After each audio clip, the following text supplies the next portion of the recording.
जन सुराज अभियान का परिभाषा ही क्या है? जनता की मदद से, समाज की मदद से एक नई राजनीतिक व्यवस्था बनाना।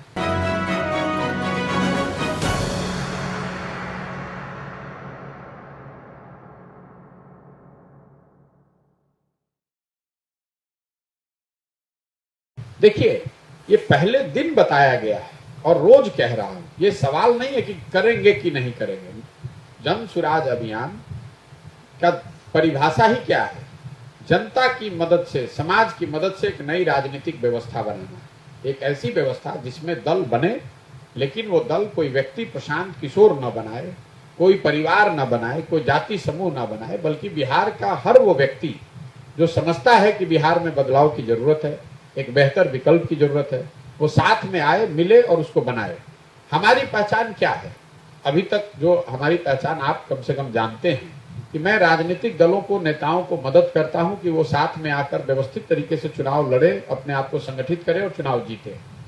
तो मैं अगर ये काम दलों के लिए कर रहा था, नेताओं के लिए कर रहा था, तो ये काम जनता के लिए भी किया जा सकता है। मैं जनता को संगठित कर रहा हूं, उनको जागृत कर रहा हूं ताकि वो संगठित हों, एक प्लेटफॉर्म पर आए, दल बनाए और फिर उस दल को मदद की जाएगी ताकि वो चुनाव लड़े और जीते। भैया, पहली बात तो कोई दल है नहीं अभी, और जो पूरी सोच है वो सोच नई व्यवस्था बनाने की है। उसमें गठबंधन का सवाल ही कहां पैदा होता है। और ये जो पूरी रणनीति है, इसमें या तो आप अर्श पर हैं या फर्श पर हैं।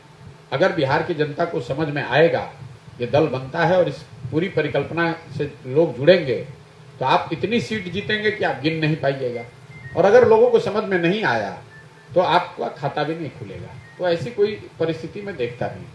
शिक्षा व्यवस्था के ध्वस्त होने के पीछे मेरी समझ से सबसे बड़ा कारण है विद्यालयों, शिक्षकों और बच्चों का समायोजन न होना। मतलब जहां पर विद्यालय बने हुए हैं वहां पर शिक्षक नहीं है, जहां शिक्षक हैं वहां विद्यालय बिल्डिंग, क्लासरूम नहीं है, जहां दोनों है वहां बच्चे ही नहीं है। मैं आपको तीनों का एग्जाम्पल दे देता हूं। जो जितने गांव गांव में विद्यालय खुले हुए हैं वहां पर तो खाली खिचड़ी बट रही है। कहीं पर भी वहां छात्रों के संख्या के हिसाब से शिक्षकों की संख्या नहीं है। कहीं 4 शिक्षक हैं, 1200 बच्चे हैं, कहीं 1200 बच्चे हैं, वहां पर 10 ही शिक्षक हैं, जो मुख्य सब्जेक्ट है उसके शिक्षक ही नहीं है। दूसरा, कई जगह ऐसे हैं जहां शिक्षक हैं लेकिन बिल्डिंग ही नहीं बनी है।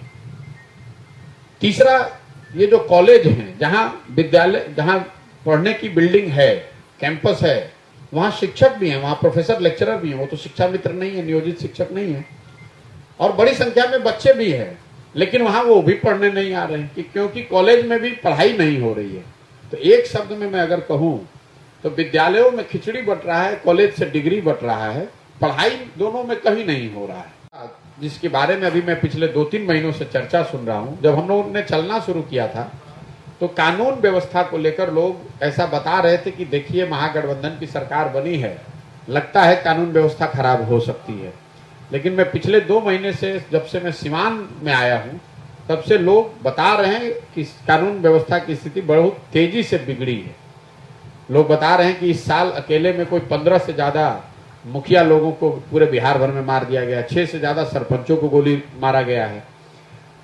और इसके अलावा भी डकैती की, अपहरण की जो घटना है, जब हम लोग गांव में चल रहे हैं तो एक ये एकदम पल्पेबल डर जो है लोगों का कि कानून व्यवस्था को लेकर लोगों के मन में जो डर, जो शंका थी अक्टूबर नवंबर में, वो अब जमीन पर होती दिख रही है। लोगों को लग रहा है कि वापस से फिर कानून व्यवस्था की स्थिति बहुत भयावह हो सकती है। कुल मिला जुलाकर इस पूरी पदयात्रा के दौरान अभी तक जो 3 सबसे ज्यादा सुने जाने वाला शब्द है वो है अफसरशाही से परेशान जनता। हर व्यक्ति बता रहा है भैया अफसरशाही बहुत है, चाहे आप जनप्रतिनिधि हैं, गरीब आदमी हैं, रसूख वाले हैं, हर व्यक्ति बता रहा है भैया अफसर बहुत परेशान कर रहे हैं।